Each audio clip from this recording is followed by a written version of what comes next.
Nous sommes dans une société pyramidale.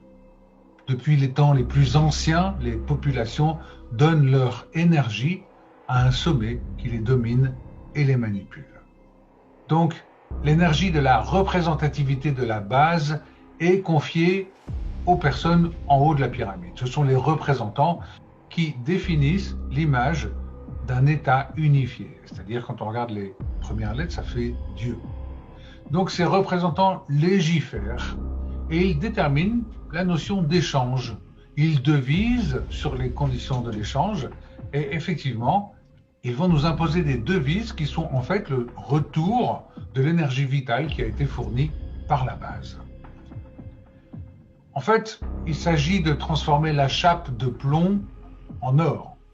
Effectivement, ces représentants possèdent les secrets de l'alchimie, le secret de Poséidon, d'ailleurs qui était père du Cyclope, d'où ce symbole de l'œil qu'on peut voir en haut des pyramides.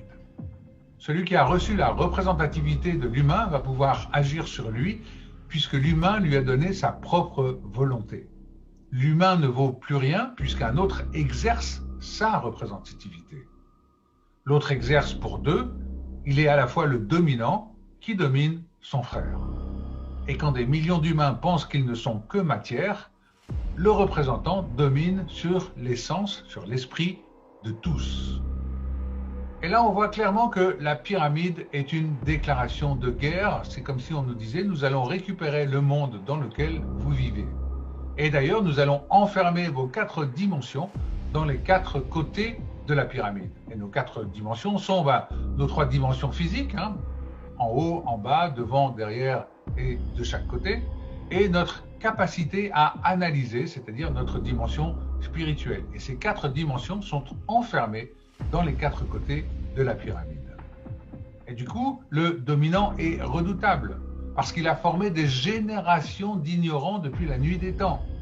Des ignorants qui ignorent fondamentalement les lois du vivant, de l'esprit et de la matière, et qui ignorent aussi que agir sur l'esprit d'un autre, c'est soit le détruire dans la matière, soit l'influencer à agir lui-même sur la matière. C'est comme si le dominant nous disait « je suis le dominant, je vous commande, j'agis par mon esprit sur vos esprits et vous agirez vous-même sur le vivant, c'est-à-dire sur l'animal, en vous déclenchant des guerres, sur le minéral et sur le végétal. » Nous sommes donc dans une civilisation du contrôle par hiérarchisation pyramidale. Elle a conquis toute la planète en dominant sur toutes les populations. Elle a créé 3 dogmes principaux, les Davidiens, c'est-à-dire Israël, les Juifs, les sionistes, la chrétienté et l'islam. Chacune de ces maisons s'est immédiatement retrouvée enclavée dans la pyramide pour 3 raisons. D'abord pour contrôler la population, pour éviter que la population accède au savoir et pour lui ôter toute envie de s'émanciper. Et c'est un mal très ancien qui remonte à la nuit des temps. Les propriétés de la pyramide sont dans la structure de la pyramide, donc les individus sont la propriété de la structure. La seule piste pour nous en défaire, c'est la connaissance, la compréhension de ce mécanisme par la majorité des humains. Cette connaissance est déterminante parce que cette connaissance est plus forte que toutes nos opinions sur les choses qui nous divertissent et qui nous détournent de la compréhension. En fait, nos débats stériles, nos reproches et nos justifications renforcent le pouvoir du mal parce que diviser, c'est régner. Et dans cette pyramide, le système d'exploitation utilise la représentativité qui est captée à la source de la pyramide et légiférée par le haut. Il permet de contrôler l'ensemble des populations en devisant dessus, et comme je disais tout à l'heure, en leur imposant une devise, le dollar, l'euro, la livre sterling, etc., etc. C'est un peu comme nous rendre esclaves de ces devises, qui ne sont d'ailleurs que le retour de l'énergie physique, de la sueur, qui est fournie par la base de la pyramide. Alors, comment en sortir? Eh bien, tout d'abord, il faut vraiment comprendre ce mécanisme visible et invisible. Il faut aussi accepter l'autre comme égal à nous-mêmes. Nous sommes tous égaux, c'est une loi fondamentale. Il faut se donner la main. Et il faut aussi arrêter de chercher à marchander l'humanité ou la création, c'est-à-dire de faire un commerce de toutes choses. Et la connaissance est déterminante parce que les propriétés de la pyramide sont dans la structure de la pyramide. Aujourd'hui, la transition est engagée. Et c'est un combat à mener pour chacun de nous. D'ailleurs, le vaccin est utilisé aujourd'hui pour nous marquer comme du bétail et nous sacrifier. Alors nous devons arrêter de tourner en rond en marchant dans le monde de l'illusion, dans cette troisième dimension, parce que la quatrième dimension, c'est la capacité de perception et de compréhension. Et aujourd'hui, nous y sommes, nous pénétrons dans cette quatrième dimension.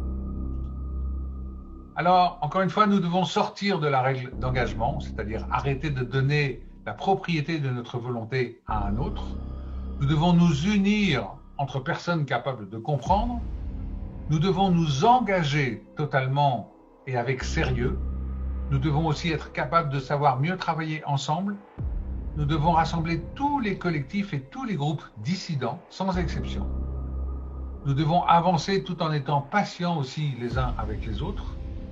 Et nous devons savoir nous organiser pour faire face à un réel danger. Cela nécessite la plus grande des lucidités. C'est un combat qui n'a jamais été fait. Comme disait Jésus, aime ton prochain comme toi-même. Encore faut-il comprendre pourquoi. Nous ne sommes pas que de la matière inerte, contrairement à ce qu'on nous fait croire. Et pourtant, c'est là que le diable, étymologiquement c'est dia à travers et bol, jeter à travers, donc jeter à travers, nous diviser, c'est là que le diable cherche à nous mener.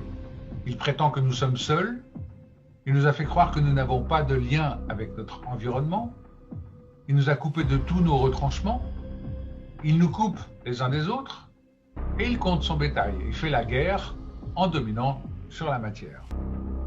Alors en conclusion, nous n'avons pas d'autre choix que de retrouver notre unicité. Faute de quoi, nous sommes condamnés à disparaître.